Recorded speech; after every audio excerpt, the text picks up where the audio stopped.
One of the biggest challenges real estate investors face at some point in their journey is running out of their own money. Well, that's exactly what happened to Jessie Dillon when she finally got open to the idea of partnering with other investors. Today, you're going to hear how she was inspired to partner with others, how attending a conference really gave her the roadmap, and how she was intentional to identify the type of person she wanted to work with and how she actually tracked them down in less than a month. If you want to learn how to partner, raise capital for your deals, and expand your portfolio, this is a conversation you don't want to miss. Check it out right here on Multifamily Insights. When you think you found a great deal, asking the right questions could be the difference in finding a stud or a dud. Listen, we've put together a new guide to help you out. It's called 7 Questions You Must Ask Before Investing in Apartments. Now, in this guide, you're going to learn how to uncover red flags, quickly identify underwriting risk, vet sponsors and team members, and confirm key assumptions. Now, this is a guide that's going to help you be a better investor, whether you're an active investor or you're a passive investor looking to partner with other operators. Asking better questions is the key to identifying great opportunities. So download this free guide. Go to our website, casmoncapital.com/7questions. That's the number 7 questions. And you can access this free guide today.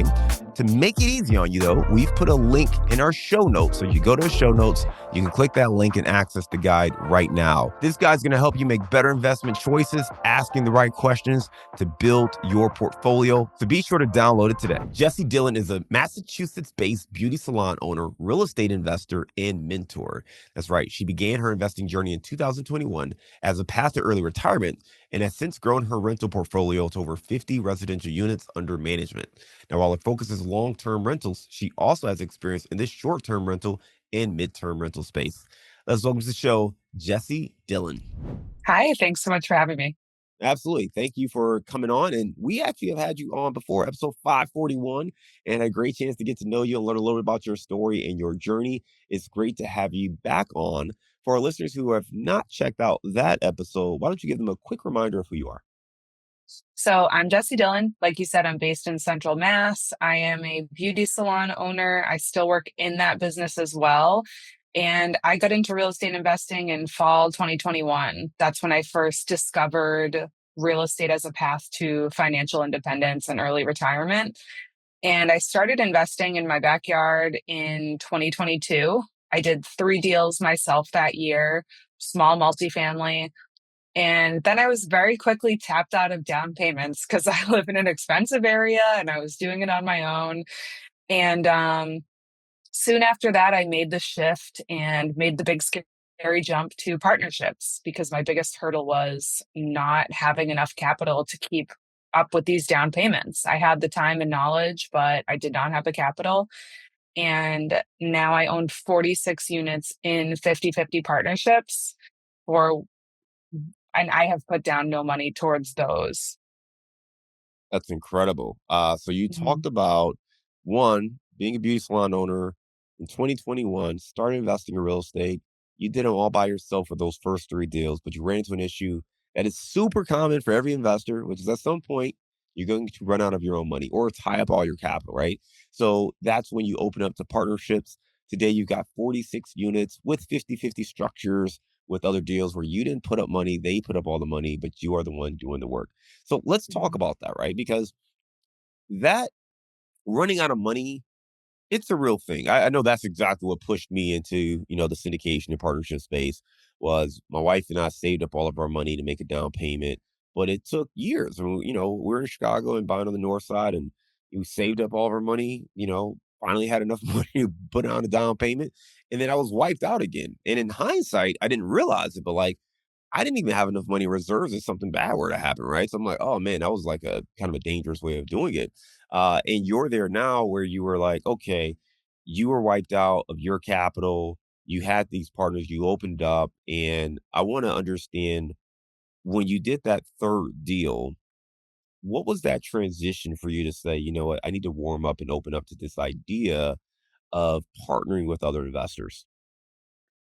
Well, I had been resistant to it to begin with because I did the whole beauty salon thing on my own. So my entrepreneurial journey up until then was very much a solo one. And I am very type B in my real life, but I'm very type A with work. So to have to rely on other people to do their share in a timely manner, that just really stressed me out. And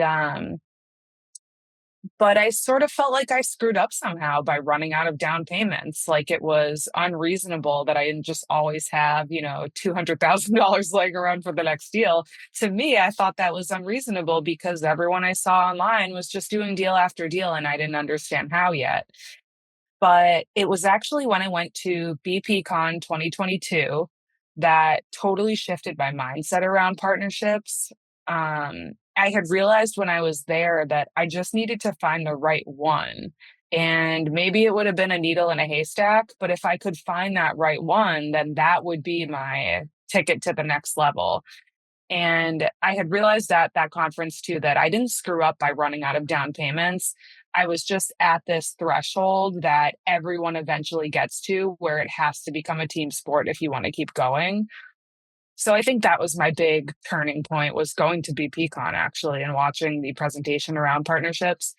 Um, and within a month after going, I met my first business partner. That's incredible. First of all, I love the hurdle, right? So you talked about you knew you were type A in business, right? So you were on a solo journey, really resistant to having partners or somebody else you had to rely on. But you go out to BPCon and you learn about partnerships and how others are scaling through partnerships. And that opened up your mind to the point where a month later, you ended up finding your first partner. A couple things stand out. One, we have to put ourselves in the right rooms. That is so important. And sometimes the room is listening to a podcast, but sometimes it is a physical room. And attending conferences is one of the best ways to grow and scale. And the reason I say that is if you think about it, the person who attends a conference is serious about growing. Okay. They've invested time. Usually they've traveled, so they had to get a hotel, a flight, rental car. They are really all in on trying to get something out of this event. Now, it may be different for all of us, but they're invested. They're coming to that event to leave better than when they showed up. It's different than a meetup. Meetups are great too, by the way. Meetups are awesome ways to grow and scale, but it's different when you got to get on a plane or get on a, 3, 4, 5 hour drive and get a hotel room. Like that's a different level of commitment. So the folks you're going to be networking with at an event that was catered a conference, it's just going to be next level. And for you to put yourself in that room, that was that first big step, right? And that's the first insight. Get in the right rooms. From there, you're learning from folks who are further ahead than you are. And as you learned about partnerships, you probably started to realize, you know what? Maybe I've been overthinking this, or maybe I'm worried about the wrong aspects. Certainly, there's right and wrong ways of doing it. But if you really want to scale, you've got to overcome your fears. And some of those things you just have to learn to let go and see what happens. Um, Talk to me about that transition from BP Con to finding your first partner. Like, did this person just magically appear? Or was this someone that you met along the way? Talk to me about how you ended up forming this relationship. I have a very tangible, like 10-step process for attracting the perfect capital partner based on what I'm looking for in someone. And the first step of that is how I found this person, and I'll explain it in a second. But I didn't meet them at BPCon. And to your point, there's so many people that you can network with at these conferences who are serious, but I never actually meet anyone at conferences because it's so overwhelming to me. The value that I find in it is just, I feel like the energy of action takers is so contagious. Like I might get one golden nugget that I overheard in someone else's conversation that I bring home and it changes my career. Or just being around people who are actually walking the walk and not just talking about it or daydreaming about it, that I think is so contagious. And that's really why I come home and take action and do the scary thing. Because there's no shortage of information. Anyone can learn how to do any of this stuff, but you can find a million excuses when you're not surrounded by action takers to not actually use the information. So that's what I feel like. That's where the value lies for me in going to conferences and spending the time and money on it. But I got home from that one and essentially I wrote out, here is my perfect partner. Like I created this avatar for myself of, what this person's strengths and pain points are, where they might be in their own career and their life, what industry they might be in, what circles they run in. And then I made a list, like a physical list of 50 people who I know well enough that I could reach out to them. It might be kind of awkward, but I could. 50 people who either fit this description or I feel like they probably know a lot of people who do. And then every morning for 10 days, I reached out to 5 of those people. I didn't call them because that would have been too scary. I texted or, messaged them or whatever. Um, and the message was something like, I hope you're doing well. If you follow, I know we're connected online. You might have seen that I've been doing XYZ with real estate investing. And I just got back from this conference. This is what I'm looking to do next. I'm looking for someone who wants to build wealth through real estate, but doesn't really have the time or knowledge and would be interested in a very hands-off investing opportunity. Please let me know if this makes you think of anyone. Feel free to share my info with them. So I wasn't directly asking them if they would want to partner with me. I was asking if they know anyone, if anyone comes to mind, kind of spread the word. I didn't end it with a question. It was very much just a statement. So if they didn't want to respond, they didn't have to. Most people didn't respond, but one person I had texted, um, she was sitting at dinner with her friend when she got this message. And she's like, wow, this friend is the perfect person. So she connected us. We had a couple phone calls. We met for coffee. And it very much felt like too good to be true for either of us. And she actually said that first. She was like, I almost feel like this deal is unfair to you. Like, you have to do all this work. And I was like, I feel like it's unfair to you because, like, you have to burn all the money. So I feel like that's the true win-win where you both feel like you're getting, the good end of the deal. And fast forward to today, we bought that first 13 unit together. It took a while and some pivoting to find the right deal, but she trusted my vision and we bought it for an effective price of like $1,015,000. And today it's worth something like 1.9. And that was only 2 years ago. Um, since then, I've kind of replicated that deal 3 other times, but those were all more recent purchases because there was actually a big gap where nothing was working out, which I'm also happy to talk about. But yeah, that's how I found my first partner. My other partners I found through hosting free local events through chambers of commerce on how to buy your first rental property. Another partner I met through just telling everyone what I was doing and taking kind of small gigs, like helping out other investors. Just one thing led to the next with that. And then another partner I met through doing a podcast. I was on a podcast hosted by Wire, Women Invest in Real Estate. And I also teach the beginner cohort in their Wire community with another girl, Jamie. And one of the members of the Wire community heard me on the podcast and we connected in there and then went and did a deal together. Jesse, I love everything you just shared, right? And you just gave a master class of how to take advantage of a conference, even if you're an introvert. I'm not saying you're an introvert, but what I heard you say was you weren't at this event just walking around, shaking hands, passing out business cards, asking people if they want to partner, right? You kind of were there, you were taking in the information, and when you got home, you figured out how to take it and put it into action. And a couple things really jump out to me. One, you made the list of 50 people. So many times people have an idea or they know what to do and they just don't do it. They don't take the next step.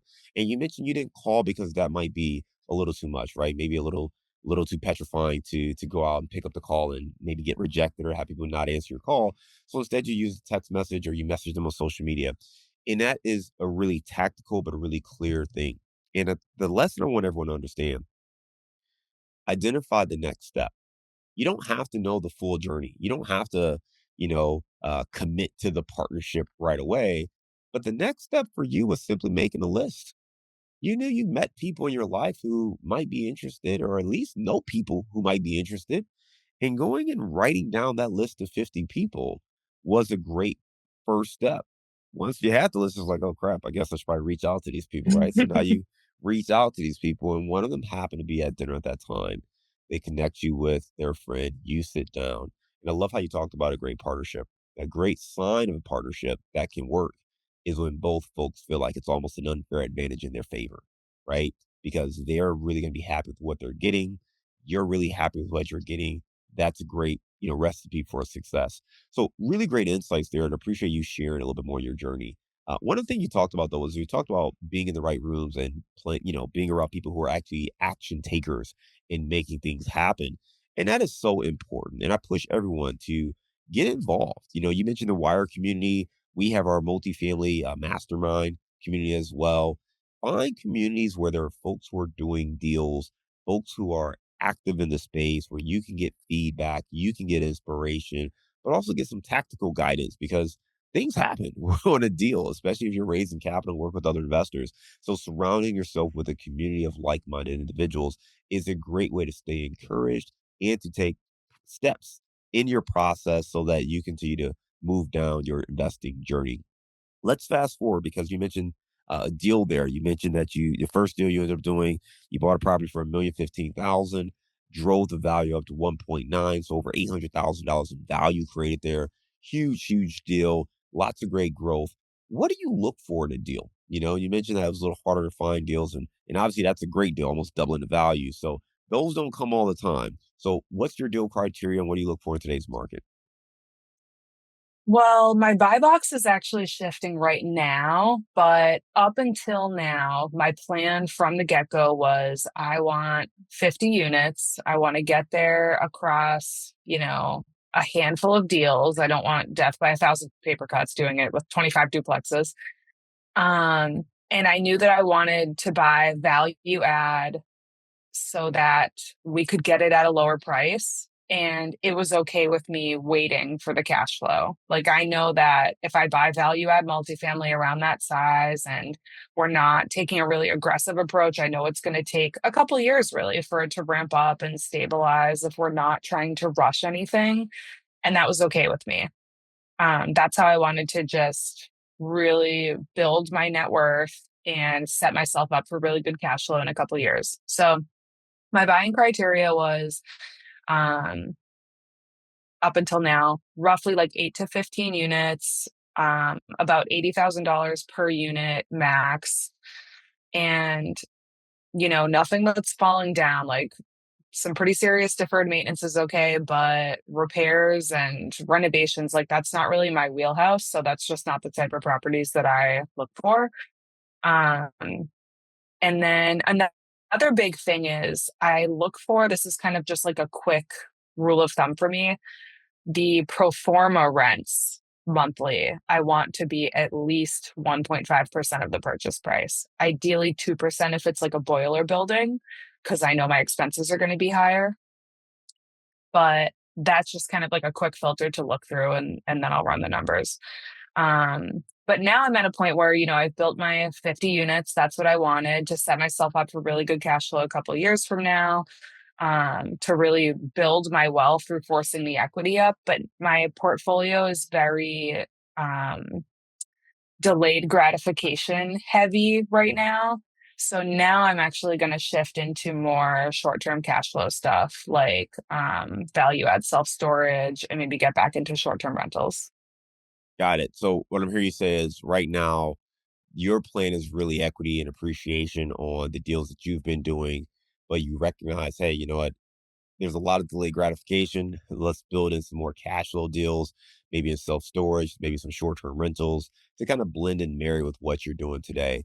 Is there any reason you look at maybe the longer term or delayed gratification on the multifamily and then looking to pair that with a different strategy in self storage or short term rentals? Yeah, I just think it's like important to balance your portfolio and have a couple different types of assets in there. I think that can go south. I feel like sometimes people switch to a different asset before they've really mastered one. Not at all to say that I've mastered value add multifamily, but I've done what I set out to do with it and I'm pivoting not reactively, but proactively. Um, yeah, I think it's good to have balance because there's so many different ways that you make money in real estate. And equity appreciation, debt pay down. Yeah, that's a big one that's happening in the background right now. But I also want to be cashing in on cash flow to more quickly retire me from working in the salon. I love it. And just what you're talking about is you're building up your portfolio now, right? You've already checked that first box of getting the 50 units. Now you're looking to build up more cash flow and starting to back away maybe from that day job in the salon and really build up that passive income.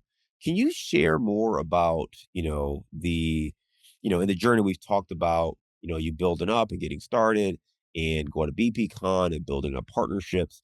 I know you do some mentoring as well. Can you just talk about your own experience? Like, did you have mentors? Did you have people who were guiding you along the way, or did you kind of just figure this all out by yourself? Well, at the very beginning, when I first even heard about real estate investing, I think like many people, I just assumed, no one in my family does real estate investing. No one in my family is even really entrepreneurial. So I was never really exposed to that. But I just assumed that owning rental properties was reserved for old men and young women were not allowed in. Like it was a club that I was invited to.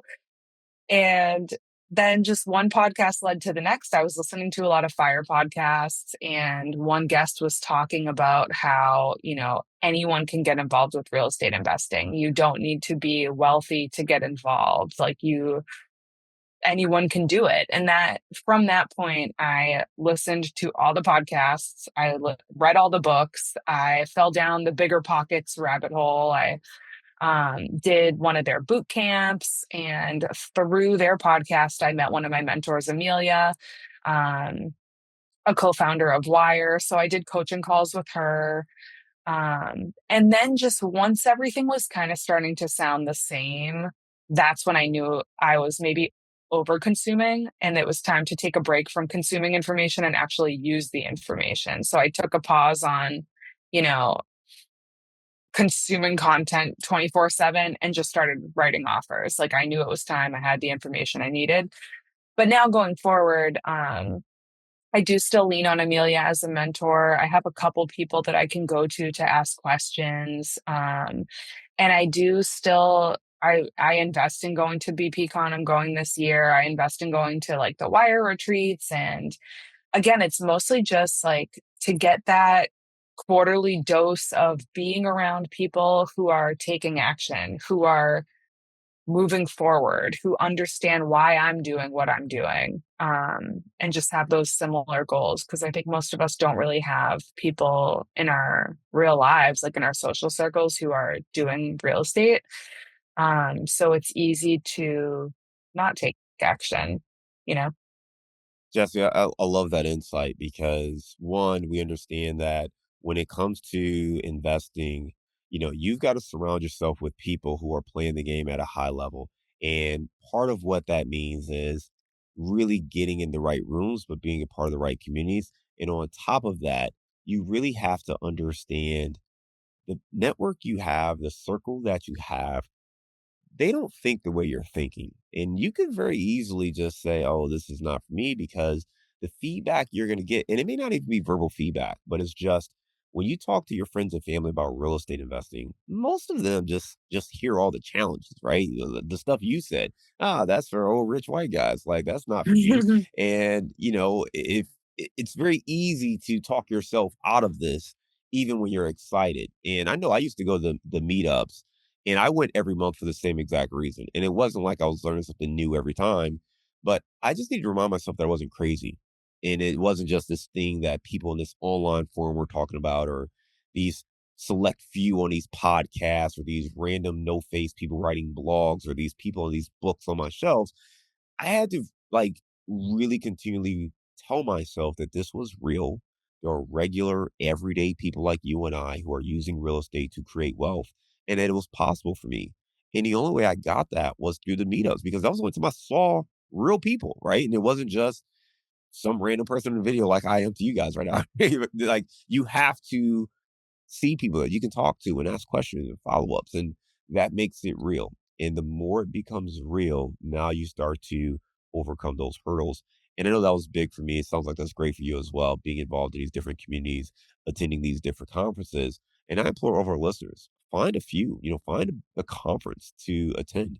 Yes, they may be pricey, but the value you get can't be measured in dollars, right? If it allows you to overcome a hurdle, if it allows you to change your mindset or build a partnership, like these are the things that can truly change lives and change your financial future. You've got to get in the right room. So BBCon's coming up. I know Wire has some events. My good buddy Joe Fairless and the Best Ever team at Best Ever CRE have the Best Ever conference going on as well. Lots of great events. So find some that can help you grow and scale and put you in those rooms and make sure you get out there to attend. Jesse, this has been a lot of fun, a lot of great information, just catching up with you and what you've been working on. Let me ask you this. We had you on back in, I think, 2023. I think it was late September 2023. So just about 2 years ago, over the last 2 years, what's been the biggest shift in your mindset and in your business? That's a good question.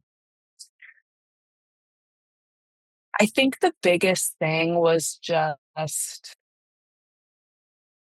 you can pound the pavement every day. You can do the same exact thing every day. You can put the work in every day and check all the boxes and do everything you're supposed to be doing, but things will still only come together in divine timing. If it's not meant to come together for you in that moment or even that year, it's not going to. And that can be really frustrating, but you just have to keep going and like trust the vision and trust that you're planting seeds along the way. Like, I didn't buy anything for almost 2 years. I didn't buy anything all of 2024. Um, I remember fall 2023, I was crying on my back deck multiple nights because I just felt like nothing was working. And last year, I ended up going through a lot of changes in my personal life, and it dawned on me, it's no surprise that things were not working out because with everything going on in my personal life, I would not have been able to really show up for these deals if I was overseeing them at this time while all of this is happening. And then but I continued planting seeds. And then come fall 2024, I really started to feel like I could dive back into work. I was getting excited about it again. I went to a Wire retreat.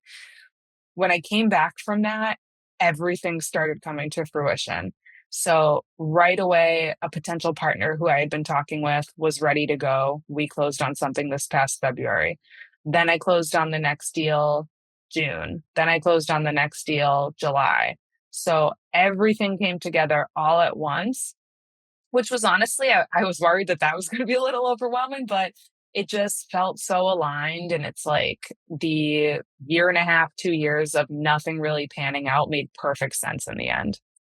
I love it. Jesse, great insights. And it just goes to show like part of it is putting in the work, part of it is also being patient. I like to call it being patiently aggressive, right? So it's aggressive with the work, patient with the results, because you don't really get to Mhm. dictate the timing. You can analyze deals all day long, but you can't make the numbers work and you can't make a seller sell for your price point. So you have to stay consistent with your effort, knowing that eventually it will break through, or you get feedback and make some adjustments. But love it and great insights there.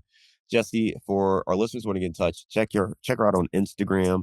Her Instagram handle is Jessie Dillon with the underscore at the end. We'll make sure we link to it in our show notes. Right now, we're going to transition and go to our round of insights. They say you're the average of the 5 people you spend the most time with. So if you want to grow as a multifamily investor, you have to spend more time with other multifamily investors. And an easy way to do that is to join our apartment investing mastermind group today. Just go to casmoncapital.com and click on the mastermind button. Now, as a part of this group, you'll get access to expert trainings, group coaching calls, industry news and updates, as well as all of our webinars and workshops, including our 3-hour workshop on raising capital. Again, if you want to be around other multifamily investors that can help you scale your portfolio today and grow your network, make sure you're a part of the Apartment Investing Mastermind. Just go to casmoncapital.com and click on the mastermind button today. All right, Jesse, give me a failure or an apparent failure that sets you up for later success. I was under contract to close on a deal with a partner that I did not end up partnering with. And the deal fell through in the final hour because that capital partner had to pull out last minute for personal financial reasons. It felt like a huge failure for me in that moment because I was also worried it was going to damage my relationships with my lender, attorney, realtor. It was going to make me look bad. But in the end, it was a blessing. I think that there wasn't enough trust built between the two of us. And there were some red flags that I ignored at the beginning because I was too hungry for the deal. There you go. Give me a digital or mobile resource you recommend for our listeners. The podcast app on Apple. I mean, there's anything you would ever need to learn is on there. There's a million real estate podcasts, and you can listen while you shower, do yard work, commute. There's always at least a couple hours in the day where you can be learning. Give me the book you've recommended or gifted the most in the last year. Recommended the most, probably In the Flow, which is more specific to women. And it's actually about planning your work around your monthly cycle, because there's different points where you really, really excel at different activities.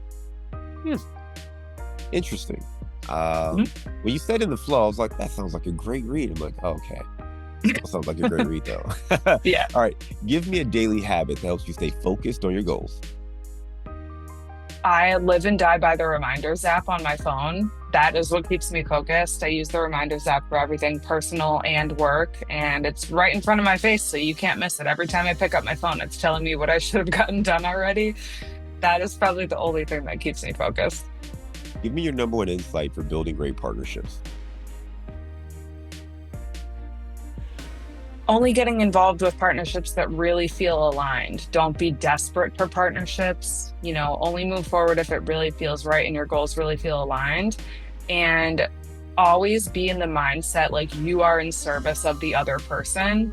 And if they are also always in that mindset, then you'll never lose. All right. You are outside of Boston in central Massachusetts. Give us your favorite place to grab a bite to eat. Oh, there's a new restaurant in Hopkinton called Arcos that I really like. Arcos it is. What kind of cuisine? I don't know how to describe it. It's like a little bit fancier, but they have an amazing martini. All right. Well, there you go. Well, Jessie, it's great stuff talking to you, right? A couple things jump out to me. First of all, just, coming from the salon world, getting into real estate, running out of your own money, a story that's super familiar to me. And then opening up to this idea of partnerships and being somewhat resistant to it at first before you went to this conference, the BPCon. And out of that, you made it a very intentional list of 50 people. You reached out to those individuals. You found one that was interested in partnering, a friend of one that was interested in partnering. And from there, that really took you off. You crushed that first deal, creating $800,000 in value. And now you're able to build and reach your initial goal of getting 50 units. And now you're scaling that portfolio. And I think the big takeaway here is be very intentional. Put yourself in rooms where you're going to learn and you're going to be maybe uncomfortable being in the room, but you're being intentional about what you're trying to get out of it and taking the next steps coming out of those, being in those rooms, because that's where the growth happens. So I appreciate you sharing that part of your journey with us today. Again, we will put our Instagram handle in our show notes. Jessie, thanks again for being a great guest and coming on the show today. We look forward to staying in touch with you, and I hope you have a great one. Take care.